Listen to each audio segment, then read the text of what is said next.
నమస్తే. ప్రస్తుతం మనతో పాటు సీనియర్ జర్నలిస్ట్ దాము బాలాజీ ఉన్నారు. ఆయనతో మాట్లాడదాం. నమస్తే సార్. నమస్తే. సార్, దుబాయ్‌లో ఇద్దరు తెలంగాణ వాళ్ళని పాకిస్తానీయులు ఇద్దరు చంపేశారు అని చెప్పేసి ఒక వార్త అయితే బయటకొచ్చింది. అంటే అక్కడ చంపడమే కాకుండా మతపరమైన స్లోగన్స్ ఇచ్చారు అని అంటున్నారు. అంటే అది గల్ఫ్ కంట్రీ కాబట్టి గల్ఫ్ కంట్రీస్‌లో మతపరమైన సమస్యలు ఇంకా ఉంటాయంటారా? అసలు దీన్ని అంతటిని ఎలా అర్థం చేసుకోవచ్చు అంటారు?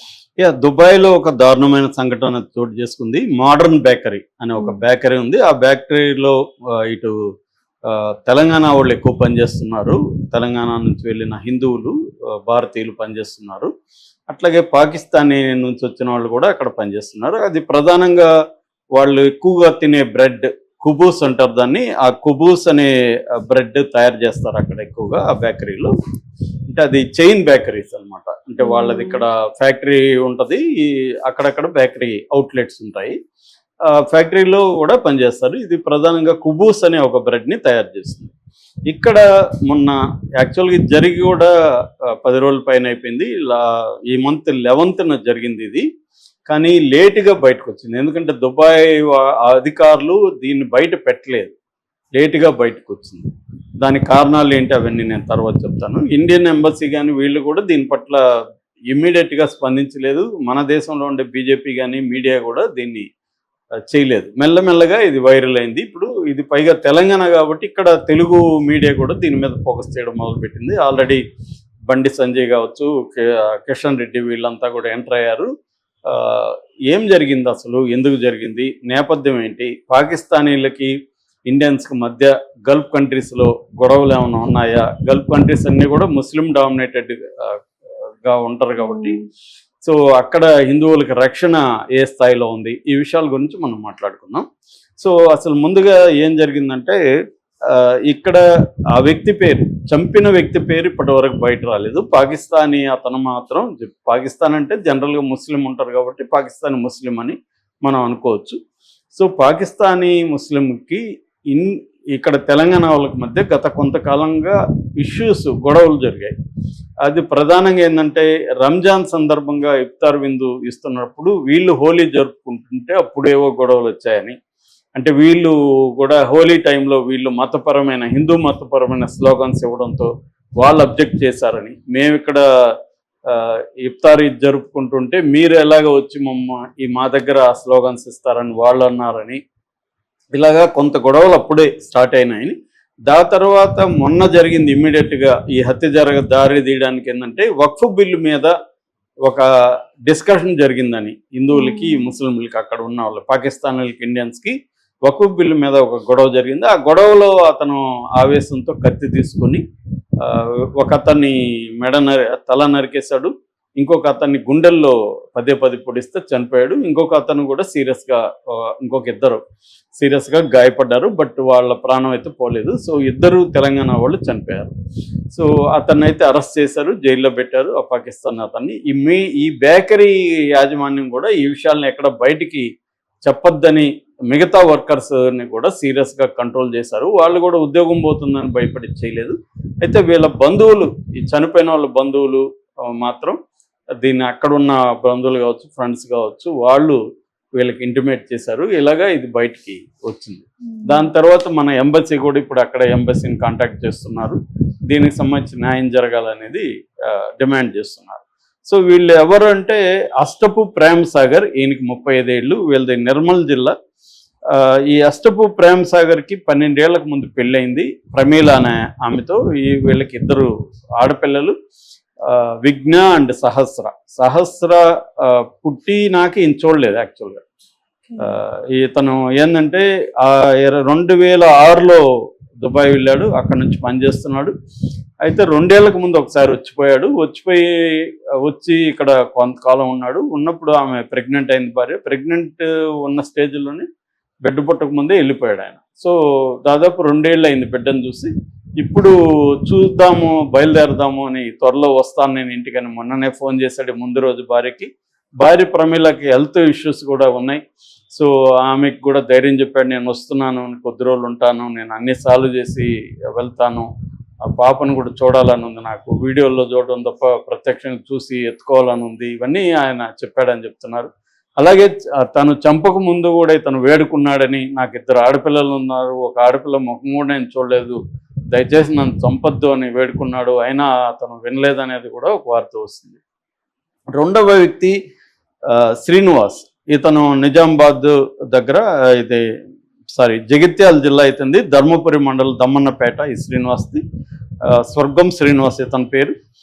ఇతనికి భార్య జమున, చందు, సూర్య అని 2 పిల్లలు, తల్లి రాజవ్వ వీళ్ళు ఉన్నారు. భార్య ఈ మధ్యనే విడిపోయింది కూడా, పిల్లల్ని కూడా తీసుకెళ్ళిపోయింది. సో ఇతను తల్లిని చూసుకుంటూ పిల్లలకు కూడా హెల్ప్ చేస్తూ దుబాయ్లో ఉన్నాడు. ఇతన్ని కూడా చంపేశారు అన్నమాట. వీళ్ళు కాకుండా ఈ శ్రీనివాసలో బావమరిది డేగం సాగర్ అని అక్కడే ఉన్నాడు. అతనికి సీరియస్ గాయాలని అతను హాస్పిటల్లో ఉన్నాడు. ఇప్పుడు అతనే మనకి మీడియాలో ఈ విషయాలన్నీ చెప్పాడు, ఎలా జరిగింది ఏంటి అని. అంటే ఆర్గ్యుమెంట్లు జరిగాయి, అతను రెచ్చిపోయి మేము వేడుకున్నాము, మాకు పిల్లలు ఉన్నారు, మేము దూరంగా వచ్చి ఉంటున్నాము, ఏదో ఆర్గ్యుమెంట్లో ఒక మాట అటు ఇటుగా మాట్లాడుండొచ్చు, దానికి చంపేస్తారా అని మేము అడుక్కుంటే కూడా వినలేదు. అతను కత్తి తీసుకొని ఒక ఉన్మాదంతో పొడిచేసి స్లోగన్స్ ఇచ్చాడు అనేది అతను చెప్తున్నాడు. అయితే ఇక్కడ చాలామందికి వచ్చే డౌట్ ఏంటంటే, గల్ఫ్ కంట్రీస్లో గల్ఫ్ కంట్రీస్ అంటేనే ముస్లిం డామినేటెడ్ కంట్రీస్ కదా, మరి అక్కడ హిందువుల పరిస్థితి ఏంటి అని. నిజానికి గల్ఫ్ కంట్రీస్లో మత కలహాలు అనేవి ఆల్మోస్ట్ అరుదు. పాకిస్తానీ వాళ్ళు ఉంటారు అక్కడ, ఇండియన్స్ ఉంటారు, వీళ్ళ మధ్య మత కలహాలు అనేవి వాళ్ళు అలో చేయరు. వాళ్ళు చాలా స్ట్రిక్ట్గా ఉంటారు, రూల్స్ కూడా వాళ్ళకి స్ట్రిక్ట్గా ఉంటాయి, శిక్షలు కూడా వాళ్ళు దారుణంగా వేస్తారు. మనకు తెలుసు, వాళ్ళకి ముస్లిం అయినా ఒకటే, హిందూ అయినా ఒకటే, ఏమి వివక్ష చూపారు. ఆ మేరకు చూస్తే మన మోడీ గవర్నమెంట్ వచ్చిన తర్వాత మోడీ వాళ్ళతో చాలా చాలా సన్నిహిత సంబంధాలు కలిగి ఉన్నాడు. ఈ మధ్య కూడా టెంపుల్ కూడా సౌదీ అరేబియాలో టెంపుల్ కూడా కట్టించారు, వాళ్ళు పర్మిషన్ ఇచ్చారు. సో అలాగా మోడీ ఈ మధ్యకాలంలో గల్ఫ్ కంట్రీస్తో చాలా మంచి ర్యాపో మెయింటైన్ చేస్తున్నాడు. ఆ మధ్య కూడా ఖతార్ ఇష్యూ వచ్చినప్పుడు కూడా మన ఖతార్లో 8 మందికి మరణ శిక్ష పడితే కూడా మోడీ ప్రభుత్వం దాన్ని జాగ్రత్తగా డీల్ చేసి వాళ్ళని తీసుకొచ్చింది. అట్లాగా ఈ అనేక ఇష్యూల్లో కూడా మోడీ ప్రభుత్వం ఈ గల్ఫ్ కంట్రీస్తో ఇది ఉంది. గల్ఫ్ కంట్రీస్ అంటే బేసిక్గా జీసీసీ అంటారు, గల్ఫ్ కోఆపరేషన్ కంట్రీస్ అంటారు, జీసీసీ. ఇవి ఒకటి యుఏఈ, యునైటెడ్ అరబ్ ఎమిరేట్స్, ఇదే దుబాయ్ అంటుంటాం మనం. రెండోది Saudi Arabia, Kuwait, Qatar, Oman, Bahrain. ఈ కంట్రీస్లో ఇండియన్స్ 90 లక్షల మంది ఉంటారు మొత్తంగా ఈ దేశంలో. అంటే వాళ్ళ టోటల్ వర్క్ ఫోర్స్లో 31.5% ఇండియన్ వర్క్ ఫోర్స్ ఉంటుంది. ఎక్కువగా మనది semi skilled and skilled labour ఎక్కువగా ఉంటారు. అన్స్కిల్డ్, సెమీ స్కిల్డ్, స్కిల్డ్, ఈ 3 రకాల వాళ్ళు ఉంటారు. పాకిస్తానీ వాళ్ళు ఇదే పాపులేషన్లో పాకిస్తానీ వాళ్ళు 50 లక్షల వరకు, 45 నుంచి 50 లక్షల వరకు పాకిస్తానీ పాపులేషన్ ఉంటుంది.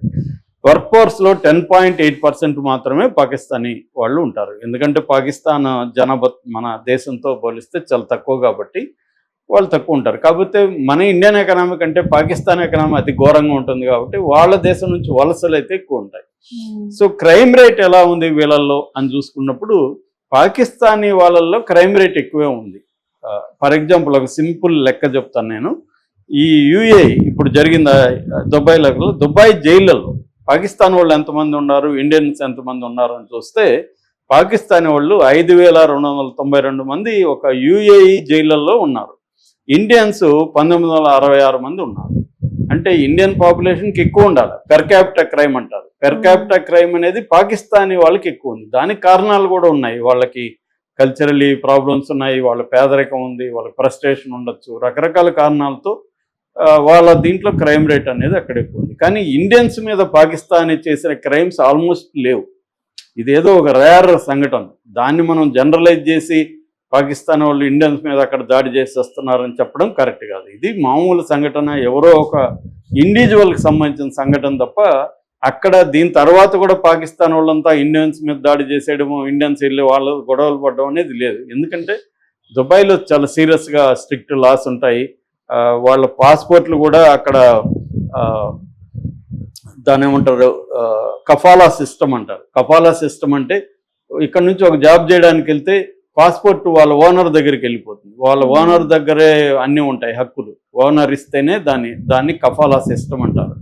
అందువల్ల కూడా మన కార్మికులు అక్కడ ఇబ్బందులు ఎందుకు పడుతుంటారంటే వీళ్ళు రావాలన్నా రాలేరు, పాస్పోర్ట్ ఓనర్స్ దగ్గర ఉంటుంది, వాళ్ళు పర్మిషన్ ఇవ్వకుండా రాలేరు అన్నమాట. కాబట్టి మన వాళ్ళు కూడా జైళ్ళల్లో మొత్తం ఈ అరబ్ కంట్రీస్ అంటే మిడిల్ ఈస్ట్లో మొత్తం మన వాళ్ళు 4795 మంది జైళ్ళల్లో ఉన్నట్టుగా మన మినిస్ట్రీ ఆఫ్ ఎక్స్టర్నల్ అఫైర్స్ లెక్క ప్రకారం 4795 మంది మన వాళ్ళు జైల్లో ఉన్నారు. కానీ పాకిస్తాన్ వాళ్ళు ఎక్కువగా ఉన్నారు. వాళ్ళు 68 మంది డెత్ రోలో ఉన్నారు పాకిస్తాన్ వాళ్ళు. ఇక్కడ ఒక్క యుఏఈలో నేను ఇందాక చెప్పిన 5292లో 68 మంది మరణ శిక్ష విధించబడిన పాకిస్తానీలు ఉన్నారు. ఓవరాల్గా ప్రపంచంలో మన జైళ్ళల్లో ఉన్న వాళ్ళు, మన దేశం నుంచి బయట విదేశాల్లో జైళ్ళల్లో ఉన్న వాళ్ళు 8441 మంది ఉంటే ఈ మిడిల్ ఈస్ట్లో 4700 మంది ఉన్నారు. అంటే మిడిల్ ఈస్ట్ జైళ్ళలోనే మన వాళ్ళు కూడా జైళ్ళల్లో ఎక్కువగా ఉన్నారు. కాకపోతే జనరల్గా వీళ్ళ మధ్య క్రైమ్ అనేది తక్కువే ఉంది. ఎందుకంటే ఇద్దరు కూడా బాధితులే ఆ వ్యవస్థలో. కార్మికులకి అక్కడ అనేక రకాల బాధలు ఉంటాయి, లేబర్ లాస్ సరిగా ఉండవు, లేబర్ ప్రాక్టీసెస్ ఘోరం ఉంటాయి. ఆ మధ్య కూడా మేకబొతుకని తెలుగులో కూడా నవల వచ్చింది, ట్రాన్స్లేషన్ వచ్చింది, మలయాళీస్ రాశారు, అది సినిమాగా కూడా వచ్చింది. సో తెలుగులో కూడా మన సునీల్ కుమార్ రెడ్డి అనే డైరెక్టరు గల్ఫ్ అనే సినిమా తీశాడు ఆ మధ్య. ఆయన 9 దేశాలకు తిరిగి గల్ఫ్లో ఉండే మన కార్మికుల బాధల్ని సినిమాగా తీశాడు. ఆయన డాక్యుమెంటరీ ఫిల్మ్ కూడా మొన్ననే మన రేవంత్ రెడ్డి సమక్షంలో రిలీజ్ అయింది. ఇలాగా గల్ఫ్లో ఉండే పాకిస్తానీ కావచ్చు, బంగ్లాదేశ్ కావచ్చు, ఫిలిప్పైన్స్ వీళ్ళు ఎక్కువ ఉంటారు. వీళ్ళందరూ కూడా ఇబ్బందులు ఎదుర్కొంటున్నారు రకరకాలుగా.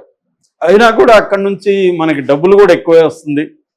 మనకు దాదాపు 120 బిలియన్ డబ్బులు, అంటే ఓవరాల్గా ప్రపంచవ్యాప్తంగా మన దేశానికి వచ్చే రెమిటెన్సెస్ అంటాము. ఈ రెమిటెన్సెస్లో 30% గల్ఫ్ కంట్రీస్ నుంచి వస్తుంది. దాదాపు 2002 లెక్కల ప్రకారం 120 బిలియన్ల డబ్బుల్ని వీళ్ళు అక్కడి నుంచి సంపాదించి పెడుతున్నారు. అది మనకి ఫారిన్ నిల్వలు పెరగడానికి కూడా ఇది ఉపయోగపడుతుంది అన్నమాట. సో కాబట్టి ఏంటంటే ఇది పాకిస్తానీ ఇండియా గొడవగా మనం చూడొద్దు, అట్లాగే ముస్లిం హిందూ గొడవగా కూడా చూడాల్సిన అవసరం లేదు. ఎవరో ఒక పాకిస్తానీ క్రిమినల్ కావచ్చు, వన్మాది కావచ్చు చేసిన హత్యగానే దీన్ని చూడాలి.